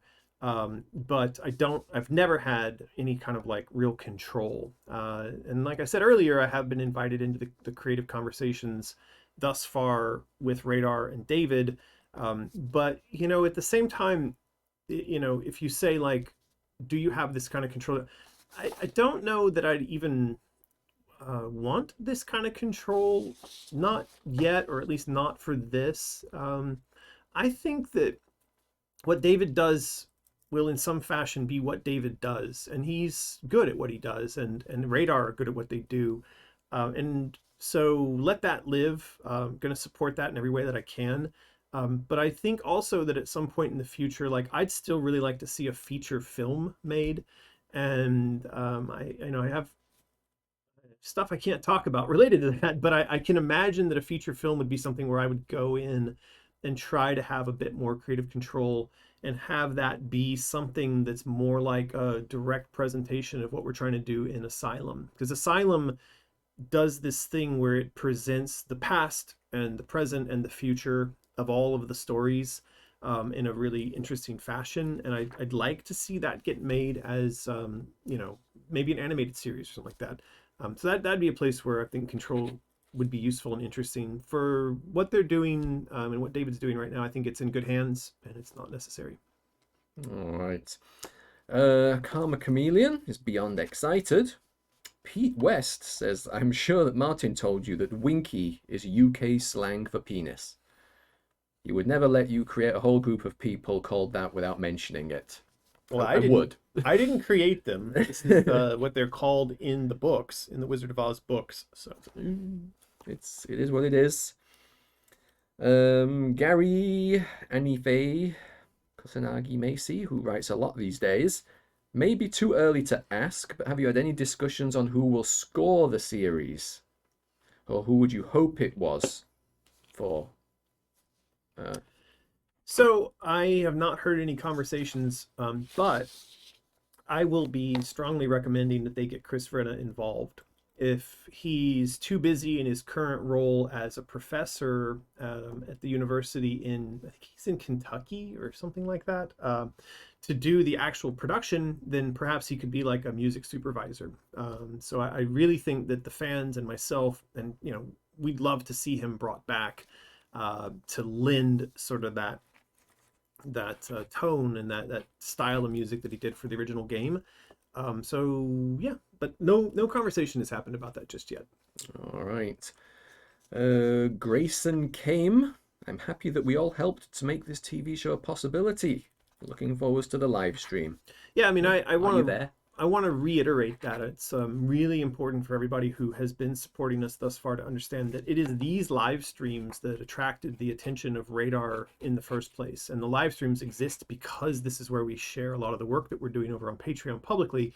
And it was these live streams and the way that we talk about the project and the way we talk about the fans that got Radar inspired to start work with us in the first place. So you insane children really are owed a massive amount of thanks for making all of this start to happen. The Oz Adventure stuff with Radar, which was the first announcement that we made, and then the subsequent act of them picking up the Alice rights, and now this announcement about David and the work that they're going to do there. And I think also it's going to lead into bigger and better things. So I mean, for me, it's a huge heartfelt thank you for making this possible, because like we literally would not be here. We wouldn't have been able to hire all these artists and build all this content if it weren't for you. So thank you very, very much. Thank you very, very much. Okay, moving on to the big announcement post. It's probably going to skip through a lot of these because a lot of them were just congratulations. Let's see. Rashen Matthews. Consider my mind blown and my heart in a total flutter. This is so exciting. What's this? Vera Deiza. Happy Lunar New Year. I have a really good feeling that Alice will translate well into a TV show format.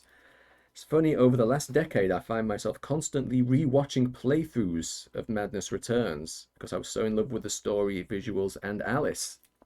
It would. It certainly would translate well to the TV show, and that's why it's getting done. Thrill Seeker 58 says, Americans, since you make video games, do you use a lot of math? I'm scared to answer this question because Thrill Seeker 58 might be like 12 years old, sitting at home with his mom telling him, do your math homework.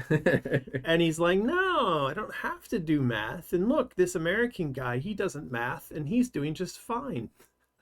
Don't do your homework. In the future, robots will do all our math for us. So I don't have need for doing a lot of math in the process of making video games, but there are certainly people who are in the development pipeline, especially the programmers, who need to have a very solid grasp of math. But in general, I think it's important to know your maths so that you can manage your finances and things like that. Where I tend to use the most math is actually in my workshop, where I'm doing 3D printing or building things, and there is where measuring and mathing has to happen to a higher degree for me anyway. So yeah, there you go. Eva Maverico. Oh my god, out of all the things I had in mind for the announcement, this didn't even cross it. I wonder how many people were surprised by this, knowing that something big was coming. Yeah, we should talk about that for 1 second, because there was a bunch of stress going on our side over here between me and Martin and the rest of the team about this announcement, because I did something very stupid, which was I announced weeks before that, hey, this big announcement was coming. And one of the reasons that I did that, and not to throw anybody at Radar under the bus or anything, but like, one of the guys at Radar had said to me, because we already knew about this. We knew about David. I think I'd even already had a phone call with him. That all seemed great. And I got this message or this call where it was like, oh, the deal's done. David's on board. We're going to announce soon. And I was like, yeah. So I went on to Twitter or somewhere and I was like, ooh, I just learned some really cool news and we're going to announce it soon. And Alice fans are going to be happy. And I think, you know, first of all, I shouldn't have done that. Second of all, it created some kind of messed up expectations that people were like, oh, the game's going to happen, right? But then what was worse was massive delays happened, and it was like normal. It was just my being too anxious to say something, and then the normal sort of time it takes to get a deal done, and that collided with Christmas period where nobody was doing any deal making, and then we came out of that, and then it was like I just had to keep making these, I guess, kind of excuses online, like, no, it's coming soon. I swear. Honest. We're not just stringing you along, I promise. And I mean, I said to Martin multiple times, like, oh man, if this deal falls apart, then I have to go out and be like, just kidding. Nothing's getting announced. That was going to really suck. Yeah. Wendy Lucio. I'm screaming. OFMG. This is the best news ever. Emoji, emoji, emoji. Seems very excited. Austin Cook. This is great news. Can't wait to see what's done with the film. TV show. If David plans to direct it, but if he isn't, Guillermo del Toro's now. Guillermo del Toro should, because I love his style. Yeah. Does like gamey, cool stuff, you know, with all like his Death Stranding involvement. He seems like a cool dude. Yep. Grayson came. I saw an article on another website and had to verify it was true. This is so awesome. Saw that a couple of times.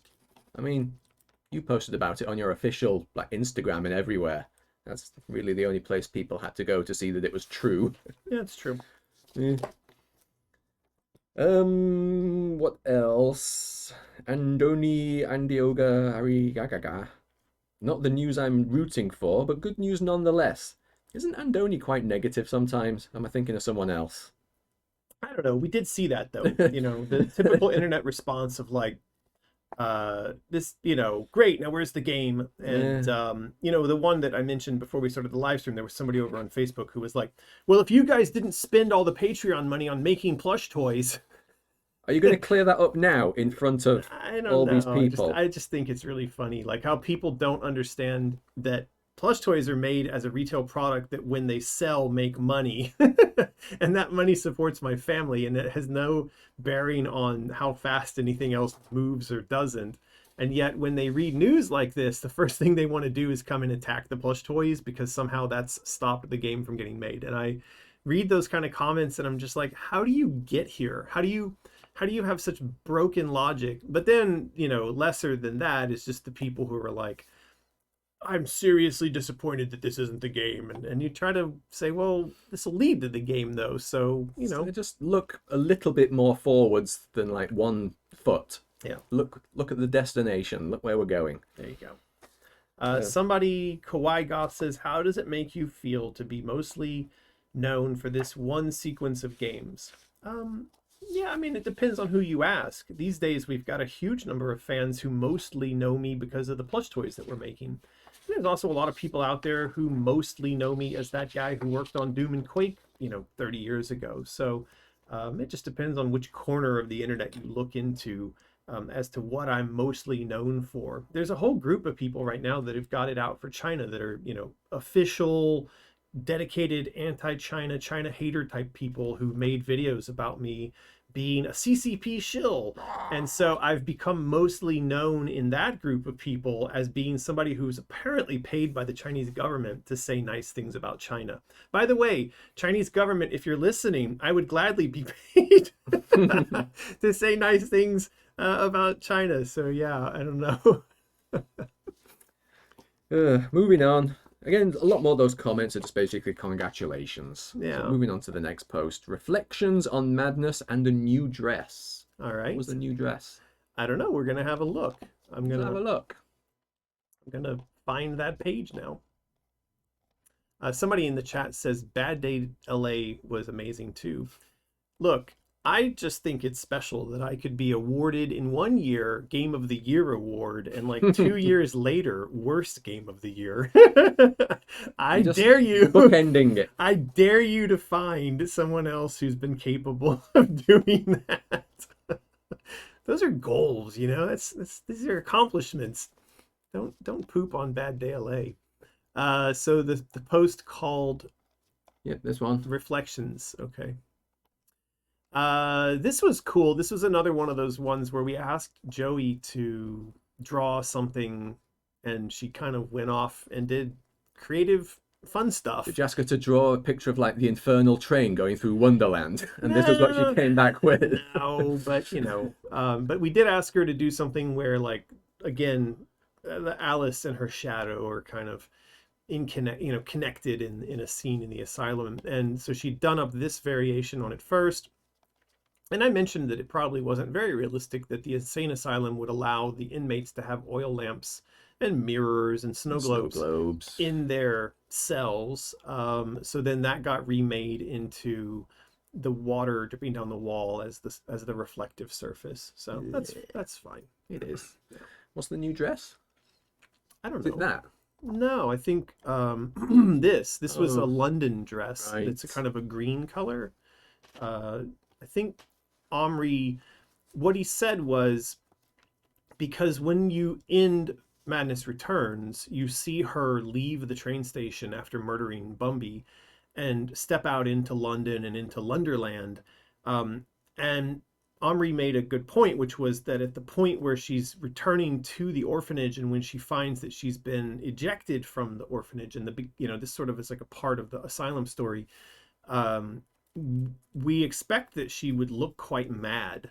Like London Alice would just look a bit bonkers at this point because she's just murdered somebody and she's also now been ejected from her home, and there's all this kind of unraveling of the narrative around Ratcliffe's involvement. Where's that spoiler button? There's a bit of a sudden realization that Radcliffe, the lawyer, must have had something more to do with all of this than was previously understood. And so she looks like a bonkers crazy person. She does. In fact, Austin Cook here mentioned it. I love this new rendition of Alice's London dress. Really love her face. Not only does she look demented, but I've been waiting to see a new and fully rendered version of adult Alice.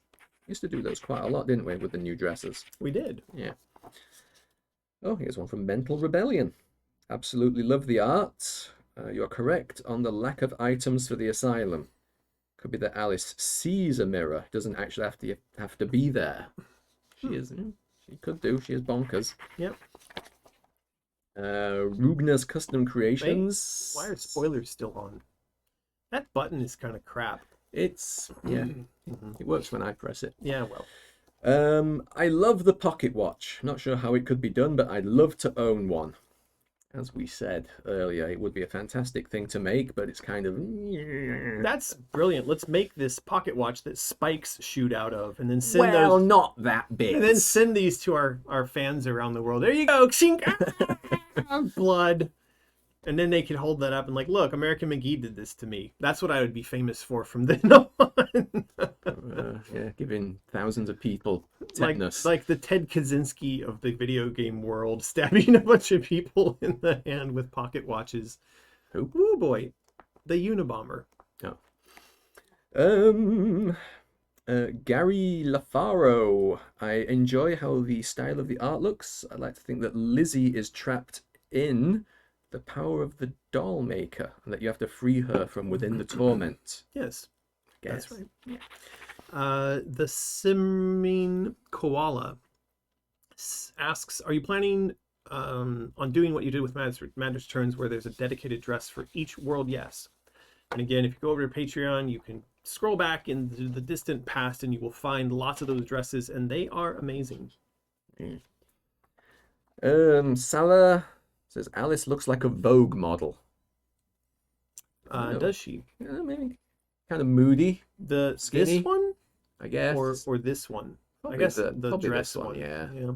Well, Omri does seem to take a lot of inspiration from sort of skinny-faced model-y girls. So There you go. there you go. Moving on, the last little bit, boss battles of dolls and queens. All right. I will. Have a look at what that's all about. There's only a few comments here. Ooh, look at the time. Ooh, yeah, we'll It wrap stuff up is shortly. to the end of the getting to the end of the stream today. So yeah, this was where the piece started that Adam did of Lizzie trapped in the watch. And yeah, we had talked about in this post that it is the doll maker in Alice's, psyche that is in possession of or has created this watch and has used it to trap the memory of Alice. So sort of like in Madness Returns where you recover these memories throughout the game, but there's this sort of ultimate memory, the positive memories that Alice has of her sister that have been trapped away by the doll maker and used as a kind of fuel for the rage and the anger of the shadow for all of this time. So yeah, it's a pretty significant element of the story at that point. Yep. Look, Nicholas Brokaw is looking good as always on the art front. Hope the big news can be shared soon. Well, it did. got shared. There you go. Sarah Heist saying, good as always, would like a pin of the top drawing. Is that the watch? This. Yeah. Mhm. Might make a good pin. Imagine that being all enameled up. Good idea. Just remembered, weren't you talking about making a clock or a lamp or something some while ago? Yeah, same thing. It's, we went down to Iwu, we looked at a bunch of stuff. We looked at snow globes, and we thought, hey, snow globes are cool. Maybe we can custom make one. And we talked to the factories that make them. And the problem we ran into is that snow globes are freaking heavy, even small ones. Even small snow globes come in over, 2-3 kilos. And I don't know what those are in sort of freedom units, but it's enough that the cost of shipping the snow globe actually becomes greater than the retail cost of the snow globe. And it's when you get into things like that where it does actually make more sense to ship thousands of them over in an ocean container. But we're just not in that business. We don't really know how to ship things in ocean containers, and we just I don't know. So yeah, we ended up back to just focusing on the light and fluffy and soft stuff. Let's show those really quick. So the full big heads. So this is the gender dysphoria rabbit that we've been working on. This did come in. I don't think we've actually ever shown this during a live stream, but this got crowd designed over on Instagram. And so if you're curious to know about like the design inspiration for that, go check out those Instagram posts. But yeah, this is gender dysphoria. We had experts or people who have experience with dysphoria or transgenderism on the design staff to begin with, who helped to build the initial inspiration for this. And then we got feedback via crowd design, because I'm not an expert on this and there are not people on our team that are experts on this, but when we do crowd design, we do invite in experts for things like the design itself and for the naming and presentation and stuff like that. So this sample came back. I think it looks really cool. This is going to go into mass production now on the 15th of this month. And so that means probably like a month from now, this could go for sale in the Mysterious Shop. And this is right now the most kind of reserved or marked to like alert me when it goes on sale toy that we've ever had in the shop. So Cool. I suppose that means it might sell out very quickly. We'll see. So do that. Go to the store and click the email when available tab to pick yours up. What do you have there? So that is a lot of people ask us to do something based on ADHD, and Jennifer, she has experience with ADHD, and she decided, boy. He's very thick. She decided to do a bat because they kind of fly around and they're a little wild. And then I had the idea that it has a zip patch in the back. I had the idea that we fill it with bees. So we've done a couple of things, design wise, but we've also had input from the crowd. That will be, again, something that we're moving forward on. That's not going into production just yet. We still need to present this for feedback to the crowd, and then it'll go into production. But yeah, that's looking very funny. All right, where were we? You were reading. Grace and Kim, that's some great art. Lizzie and the pocket watch is beyond chilling. I guess being trapped anywhere is quite chilling. Kind of like Doctor Who got trapped in like a pocket watch type thing for billions of years. That was a really good episode. That's a good one. Suvi, after very many playthroughs of Madness Returns, I still find that boss fight Bumby extremely creepy. Well, good. You know, supposed to be. So it did its job. Glad you enjoyed that, Suvi. I cannot express how much I would love a puzzle. Did we mention jigsaws in this? I didn't pull that email in here, but you said something about that in an email. And I left the email here. It's like a PDF. Oh, this is just a quote. Okay, so we don't want to show a quote on screen. No, this is just for us later. We were pondering, you know, it's been a while since we did a big Patreon thing. And we had the ideas of a jigsaw. So I've reached out to places and got some quotes, and we will be discussing that a bit later on. See if it's viable or not, based on size, weight, shipping, and how much we think we could realistically ask people to pay for a jigsaw. There you go. So yeah, that is a maybe that's maybe coming. So, dang. All right. Okay. Done. Is that it? We Yes. did. Okay. Somebody says, I thought I saw a prototype for a PTSD rabbit. Did I miss that? Yeah, you did. We did produce, and it's actually one of our best sellers. If you go over to the mysterious site, I'm not going to leave this page to show it to you. But anyway, it is over there, and it's selling like crazy. And I don't know if there's one. There's one right there. There's one right there. And this thing's got long ears. So we do have a PTSD rabbit, and it looks like that. And it has a little kind of like trauma bunny attached to the front of it, and yeah, it also comes with masks. It has a mask of rage and a mask of like a forced smile, and then it's got the tears underneath. So that one turned out really well. Really did. And people like that one, and it's selling quite well. All right, Yes. that's it. We did the feedback, the questions from Patreon, and what else? I wish you would create a plush with a zip and nothing inside, because I love to put things inside, like headphones and my inhaler. Yeah, so Numb Bunny. Well, Numb can do that. Numb has a big pouch on the inside. And it feels awesome. This is true. But there is also one design that Jennifer did with a kind of a rabbit with like a TV head.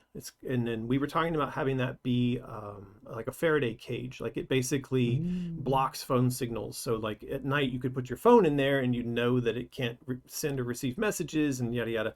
But anyway, the space within that is fairly large. And I saw a lot of people really liked that one. So that's one that we're going to get back to work on this year.